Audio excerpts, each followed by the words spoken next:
Bismillahirrahmanirrahim. Assalamualaikum warahmatullahi wabarakatuh.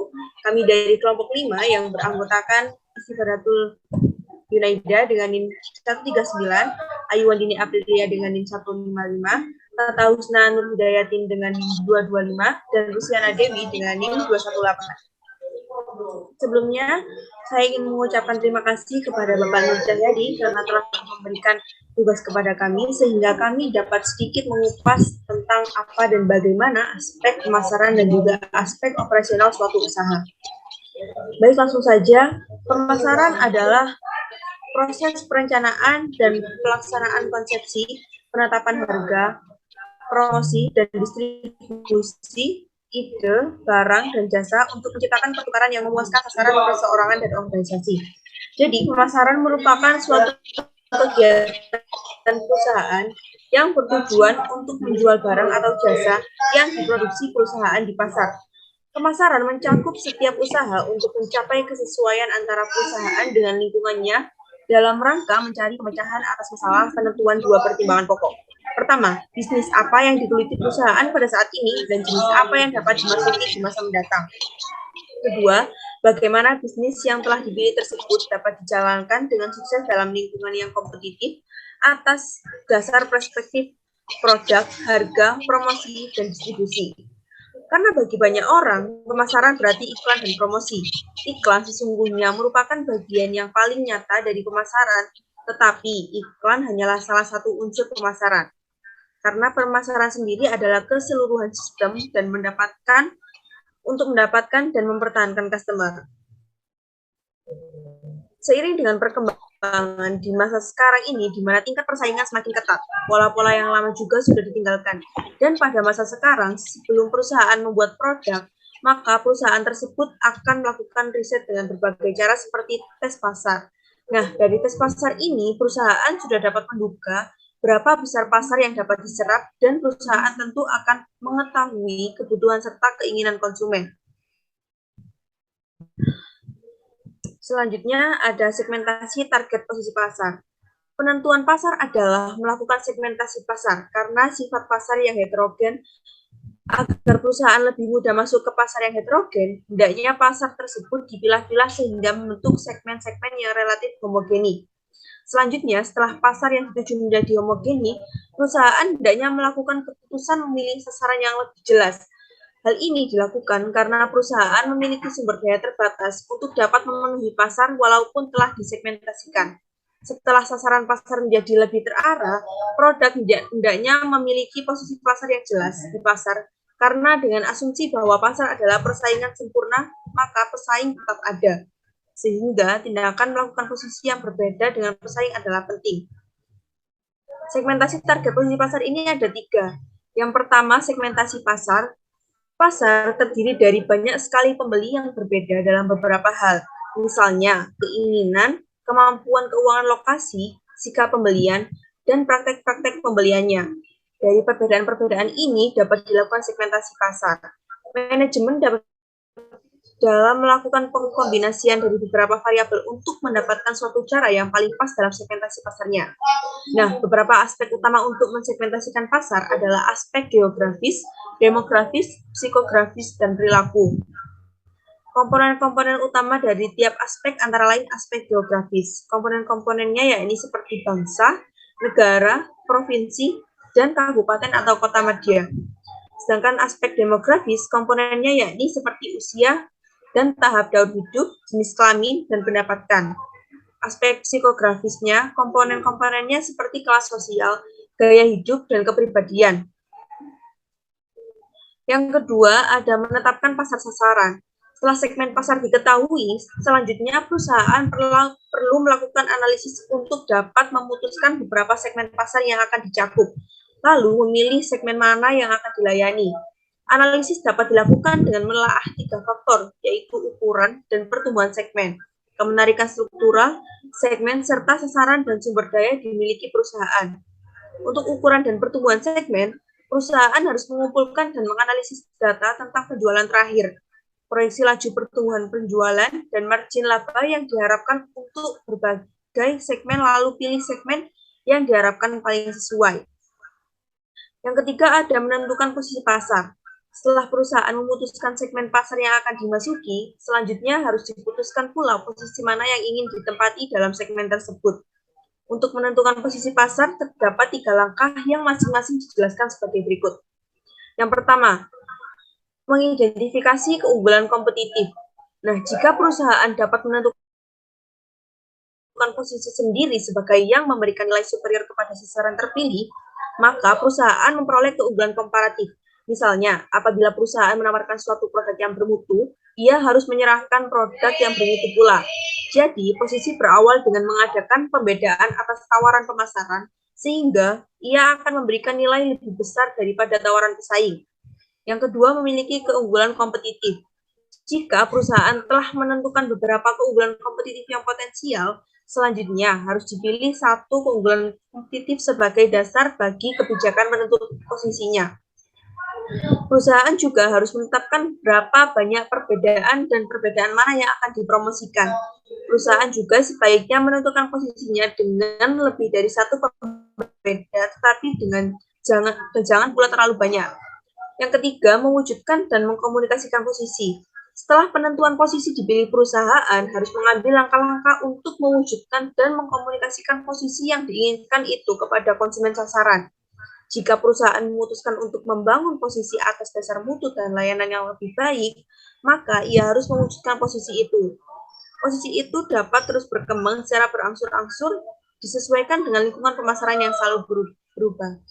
Selanjutnya akan disampaikan oleh rekan saya, Ayu Wandini. Baik, terima kasih kepada Mbak Nida. Selanjutnya yaitu membahas tentang sikap konsumen. Sikap memainkan peranan yang penting dalam membentuk suatu perilaku. Pada umumnya, sikap digunakan untuk menilai efektivitas kegiatan pemasaran. Ada kecenderungan untuk menganggap bahwa sikap merupakan faktor yang tepat untuk meramalkan perilaku yang akan datang.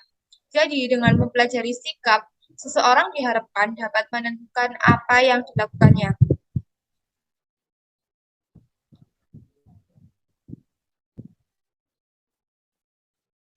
Selanjutnya yaitu perilaku konsumen. Perilaku konsumen merupakan tindakan langsung dalam mendapatkan, mengkonsumsi, serta menghabiskan produk dan jasa, termasuk proses keputusan yang mendahului dan mengikuti tindakan tersebut. Perilaku konsumen sangat menentukan proses pengambilan keputusan.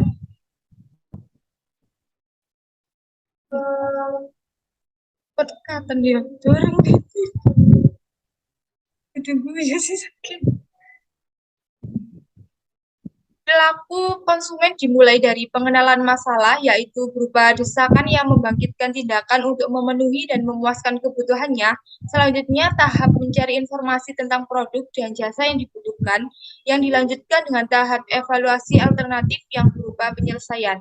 Tahap berikutnya adalah tahapan keputusan pembelian dan diakhiri dengan perilaku sesudah pembelian, di mana membeli lagi atau tidak tergantung dari tingkat kepuasan yang didapat dari produk atau jasa tersebut. Next. Selanjutnya ada kepuasan pelanggan atau konsumen. Kepuasan konsumen adalah tingkat perasaan konsumen setelah membandingkan antara apa yang dia terima dan diharapkannya. Faktor-faktor yang mempengaruhi kepuasan pelanggan adalah yang pertama, mutu produk dan pelayanannya, yang kedua, kegiatan penjualan, yang ketiga, pelayanan setelah penjualan, dan yang terakhir, nilai-nilai perusahaan. Ada beberapa cara dapat dilakukan perusahaan untuk membentuk harapan pelanggan. Yang pertama yaitu melalui promosi yang tidak mengecewakan konsumennya agar terjadi komunikasi yang terkendali antara perusahaan dengan konsumen. Yang kedua, melalui sikap yang baik dari para petugas penjualan. Dan yang terakhir, melalui kerja penjualan yang lebih profesional. Dan ada juga memperbaiki dan mempertahankan hubungan antara perusahaan dengan pelanggannya, itu perlu terus dibina agar mengendalikan tingkat kehilangan pelanggan dan tetap pada posisi aman. Perusahaan perlu mengambil 4 langkah, yaitu yang pertama menentukan tingkat bertahannya pelanggan, yang kedua membedakan berbagai penyebab hilangnya pelanggan dan menentukan penyebab utama yang bisa dikelola lebih baik, yang ketiga memperkirakan kehilangan keuntungan dari pelanggan yang hilang, dan yang keempat yaitu menghitung biaya untuk mengurangi tingkat kehilangan pelanggan. Selanjutnya, saya serahkan kepada rekan saya. Selanjutnya yaitu tujuan perusahaan dalam pemasaran.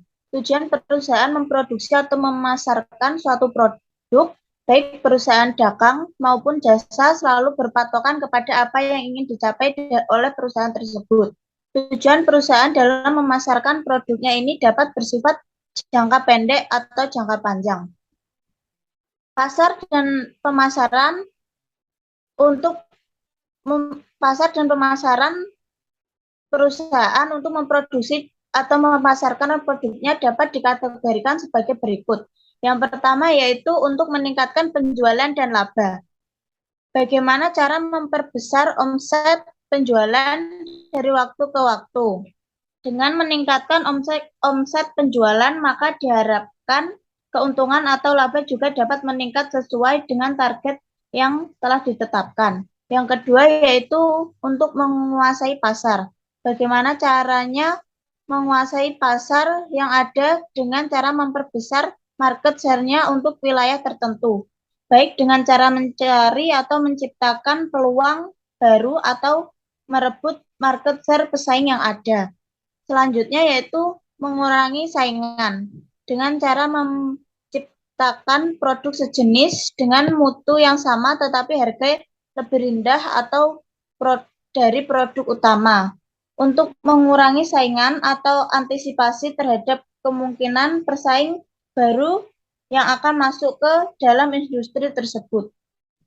Selanjutnya yaitu untuk memenuhi pihak-pihak tertentu.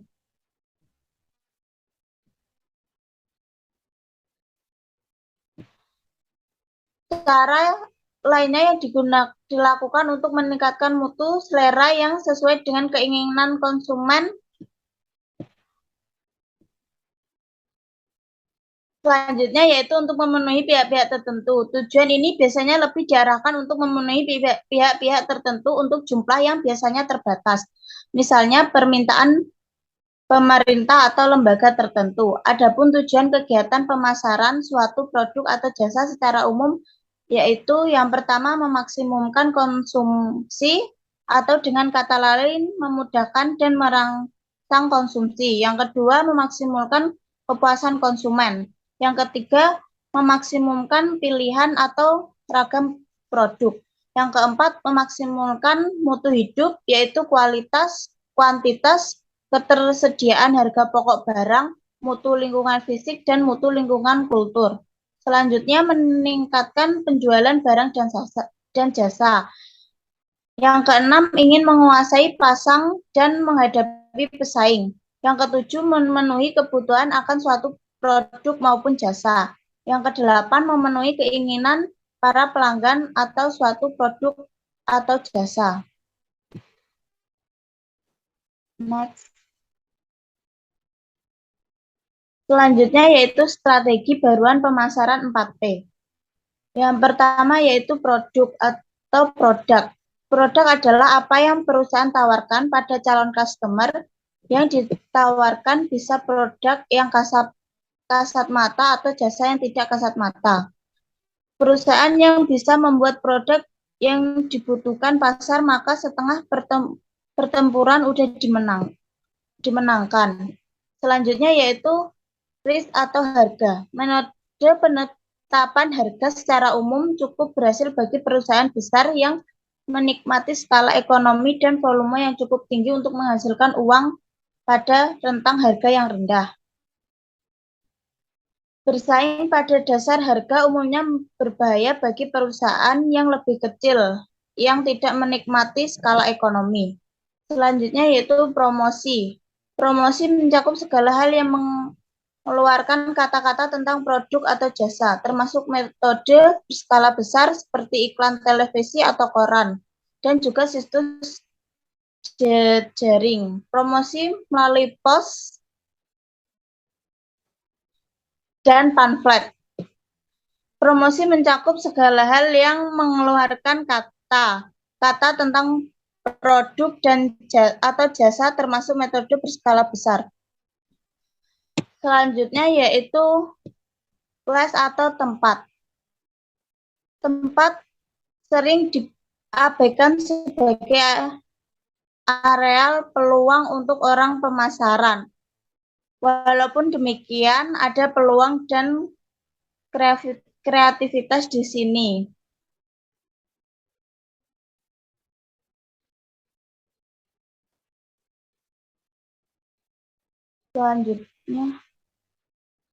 Selanjutnya yaitu mengenal aspek teknis operasi evaluasi.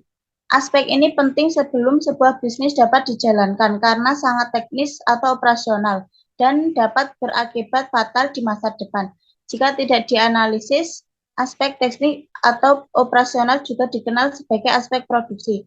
Secara umum, ada beberapa hal yang harus dicari dalam aspek teknis atau operasional, yaitu yang pertama, agar perusahaan dapat menentukan lokasi yang tepat. Yang kedua, untuk meningkatkan perusahaan menentukan tata letak yang sesuai untuk proses produksi yang dipilih. Yang ketiga, untuk memungkinkan perusahaan menentukan teknologi yang tepat untuk menjalankan produknya. Yang keempat, agar perusahaan dapat menentukan metode inventaris terbaik untuk dijalankan. Yang kelima, untuk memungkinkan perusahaan menentukan kualitas tenaga kerjanya saat ini dan masa depan. Merencanakan produk tidaklah mudah selain dimulai dari awal berpikir kreatif dan inovatif. Sekaligus melihat keinginan pasar bukanlah pekerjaan yang mudah. Dalam merencanakan produk yang akan diproduksi, penting untuk mencatat beberapa hal sebagai berikut. Yang pertama, atribut produk, yaitu aspek nyata produk terkait dengan kemampuan teknis produk. Yang kedua, posisi produk, yaitu persepsi konsumen tentang produk yang ditawarkan. Yang ketiga, siklus. Siklus sendiri terdiri dari beberapa tingkat, yaitu tingkat pendahuluan, pertumbuhan, dan kematangan.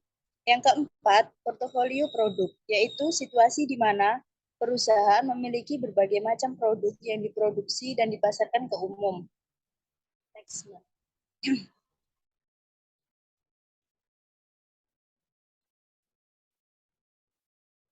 Karakteristik jasa atau layanan. Karakteristik jasa atau layanan yaitu terdiri dari tidak berwujud atau tidak ada. Kedua, ketidak terpisahan atau tidak bisa dipisahkan. Yang ketiga, variabilitas. Heterogenitas variabel. 4, daya tahan bina, tidak tahan lama.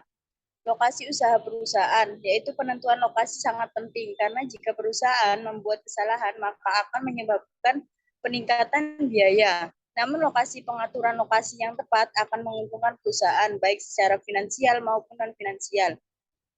Perusahaan jasa layanan, yaitu ada 3 kategori, jasa pengiriman atau pengiriman seperti pengepakan dan layanan pos, layanan institusi profit dan non-profit, mendukung layanan purna, jual peralatan. Next. Ada beberapa tata letak, yaitu dibagi menjadi 4. Tata letak proses, yaitu ditandai oleh operasi intermittent bengkel pekerjaan atau produksi parts yang melayani berbagai kebutuhan yang berbeda. Yang kedua, tata letak kantor. Tata letak kantor yaitu mempertimbangkan transfer informasi baik yang dibawa oleh orang secara langsung seperti melalui telepon atau komputer. Dan yang ketiga, tata letak retail, yaitu didasarkan pada gagasan bahwa penjualan dan profitabilitas bervariasi untuk pelanggan. Yang terakhir yaitu tata letak dalam hospitality. Di dalamnya terdapat jasa seperti penginapan, yaitu penginapan entah itu dari kesehatan yang memungkinkan layanan istirahat seperti rumah sakit, hospital, perhotelan, dan lain sebagainya.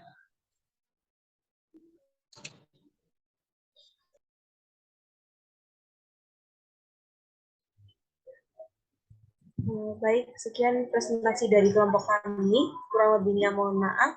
Wassalamualaikum warahmatullahi wabarakatuh.